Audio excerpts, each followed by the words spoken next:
Hi friends, எல்லோரும் எப்படி இருக்கீங்க? ரொம்ப நாள் கழிச்சு இன்றைக்கி நான் வீடியோ எடுத்துகிட்ருக்கேன். ஸோ இன்றைக்கி ஒரு ஸ்வீட்டோடு ஸ்டார்ட் பண்ண போகிறேன். என்னென்னு பார்த்தீங்கன்னா பால் பாயசம் மில்க்மேட் போட் பண்ண போகிறேன். ஸோ இதுக்கு என்ன பண்ணியிருக்கேன்னா 1/2 லிட்டர் பால் எடுத்திருக்கேன். 1/2 லிட்டர் பாலில் கொஞ்சமாக தண்ணி விட்டு நல்லா கொதிக்க வச்சிட்ருக்கேன். சரிங்க, பால் நல்லா காஞ்சிட்ருக்கு. ஸோ இதுக்கு வந்து மில்க்மேட் எடுத்திருக்கேன். 400 கிராம்ஸ் இருக்குது. ஆல்ரெடி இதில் நான் கொஞ்சம் யூஸ் பண்ணியிருக்கேன். ஸோ இப்போ மிச்சம் வச்சு நம்ம பண்ண போகிறோம். ஸோ இதுக்கு நம்மளுக்கு எம்டிஆர் வர்மசில்லி 150 கிராம் இது பேக் இருக்குது. ஆனால் ஃபுல்லாக யூஸ் பண்ண போகிறதில்ல, இதில் ஒரு 100 கிராம்ஸ் யூஸ் பண்ண போகிறேன் நான். ஸோ எப்படி வருதுன்னு பார்க்கலாம். இப்போ நெக்ஸ்ட்டு பால் காயறதுக்குள்ளே நம்ம இந்த சேமியா, முந்திரி, திராட்சை எல்லாம் நம்ம வறுத்துக்கலாம்.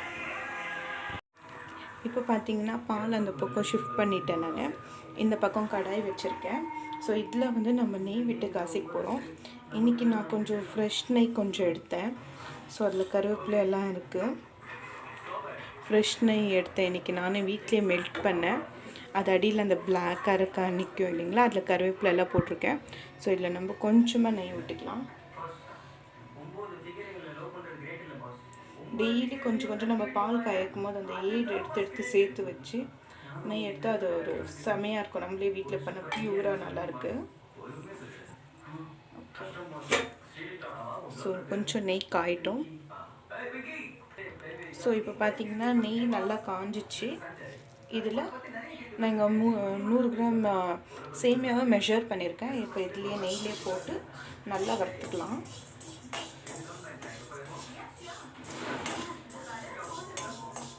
நல்லா ரோஸ்ட் பண்ணி எடுத்துக்கலாம் அந்த நெய்யில்.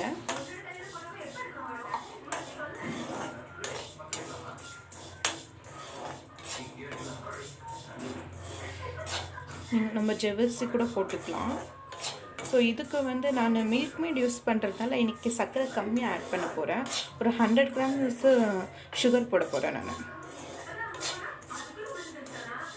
ஸோ நல்லா ரோஸ்ட் பண்ணிவிட்டு உங்களுக்கு நான் காமிக்கிறேன். பாருங்க, நல்லா ரோஸ்ட்டாக வறுத்துட்ருக்கேன். இது வறுத்த ஆக்சுவலி நான் ஃபஸ்ட்டு இதுலேயே முந்திரி திராட்சை வறுத்துருக்கணும். ஸோ ஓகே, நம்ம இது வறுத்துட்டு இதுலேயே முந்திரி திராட்சை ஆட் பண்ணிடலாம்.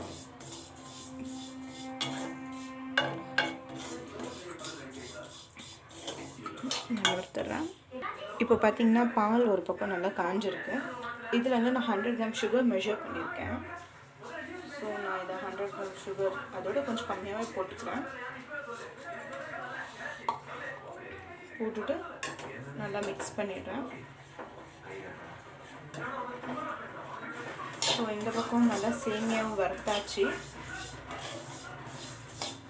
ஸோ கொஞ்சம் சர்க்கரை மெல்ட் ஆனோடனே நான் இந்த சேமியாவும் அதை ஆட் பண்ணிட போகிறேன்.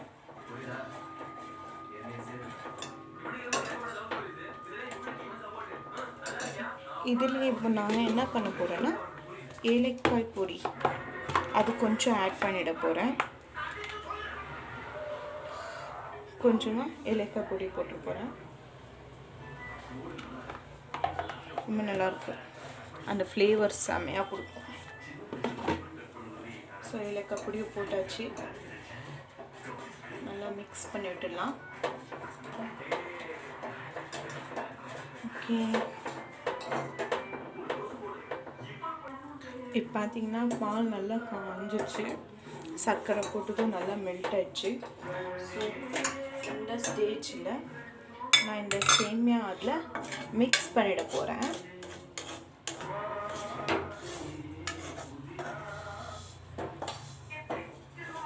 எல்லாமே க்ளீனாக ஆட் பண்ணிடலாம். நல்லா ரோஸ்ட் பண்ணியிருக்கோம் இந்த சேமியாவை.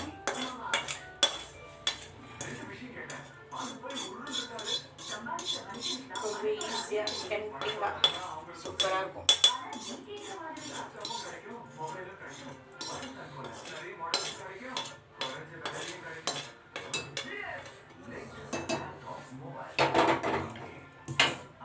ஸோ சேமியா போட்டிருக்கோம்.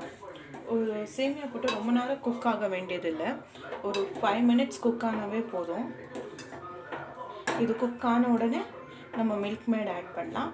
ஸோ அதுக்கும் முன்னே நம்ம இந்த முந்திரி திராட்சையை வறுத்துக்கலாம். ஸோ இதே கடாயில் இன்னும் கொஞ்சம் நெய் விட்டுக்கலாம். கொஞ்சமாக விட்டுக்கினேன். இதிலே வறுத்து எடுத்துறேன்.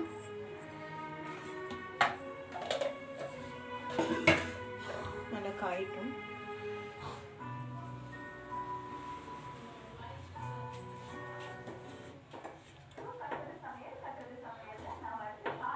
ஸோ ஆயிடுச்சு இந்த பக்கம்.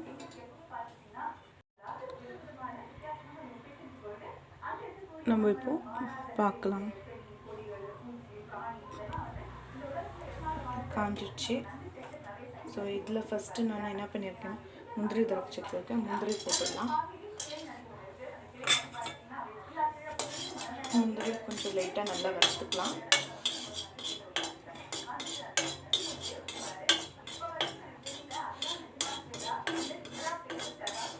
முந்திரி நல்லா வறுத்த பிறகு இதில் திராட்சையும் போட்டுடலாம்.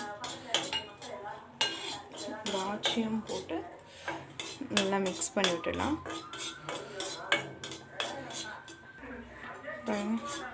கிரேப்ஸு போட்டிருக்கேன். நல்லா இதுவே சூப்பராக வந்துருச்சு. ஓகே, சேமியாவும் போட்டு ஒரு பக்கம் குக் ஆகிடுச்சு.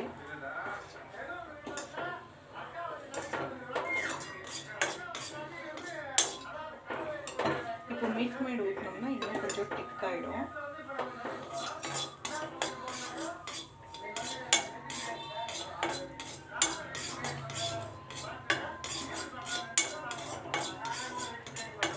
இப்போ இந்த முந்திரி திராட்சை வறுத்துருக்கிறத நம்ம அதிலே போட்டுடலாம்.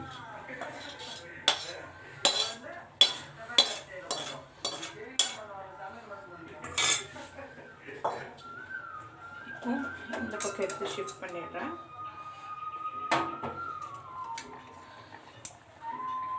சூப்பராக இருக்கும் பாருங்க. நல்லா சேமியா பால் எல்லாம் ஊற்றிருக்கோம். நல்லா கொதிச்சிட்ருக்கு.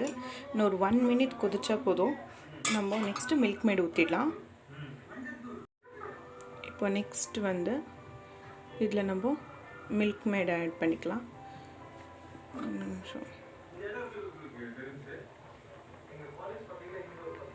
ஓகே, நல்லா கொதி வந்துடுச்சு.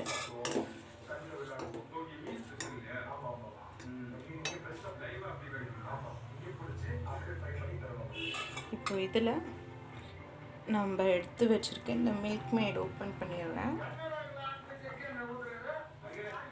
இது வந்து பாதி ஊற்ற போகிறேன். ஸோ என் பிரதர் வந்து கொஞ்சம் ஐஸ் கேட்டிருக்காங்க. ஸோ அவருக்கு ஐஸ் பண்ணி கொடுக்கலாம் மில்க்மெய்டில். ஸோ மில்க்மெய்ட் ஊற்றியாச்சு. இப்போ நம்ம நல்லா மிக்ஸ் பண்ணிடலாம்.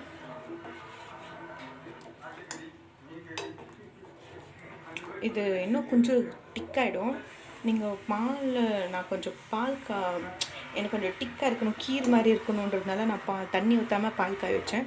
ஸோ உங்களுக்கு நீங்கள் வேணும்னா நம்ம ரெகுலராக பால் காய வைக்கிற போது தண்ணி ஊற்றி காய வைப்போம் இல்லைங்களா?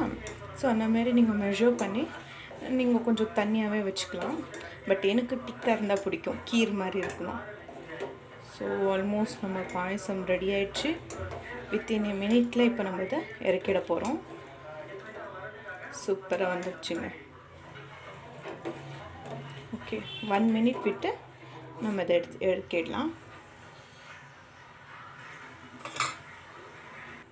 ஸோ இப்போ பார்த்திங்கன்னா நம்ம பால் பாயசம் சூப்பராக ரெடி ஆகிடுச்சு.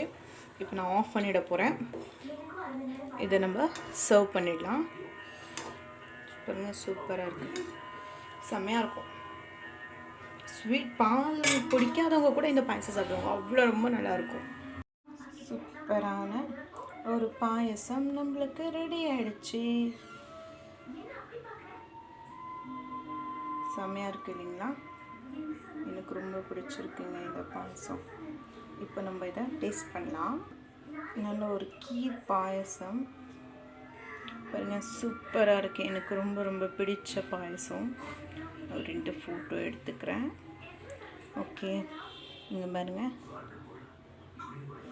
செம்மையாக இருக்குது இல்லைங்களா? சூப்பர். எனக்கு ரொம்ப பிடிச்சிருக்கு இந்த டேஸ்ட்டு. ஸோ இப்போ நான் டேஸ்ட் பண்ண போகிறேன்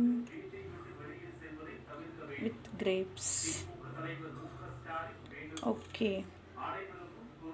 சூடாக இருக்குன்னு நினைக்கிறேன்.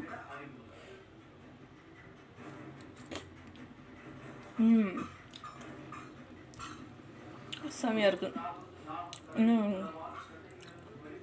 அந்த கேஷ்யூ நட் கிரேப்ஸ் எல்லாம் க்ரன்ச்சியாக சூப்பராக இருக்குது.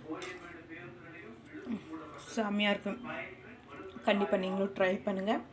சூப்பராக இருக்குது. அடுத்த வீடியோவில் உங்களை பார்க்குறேன். பாய்.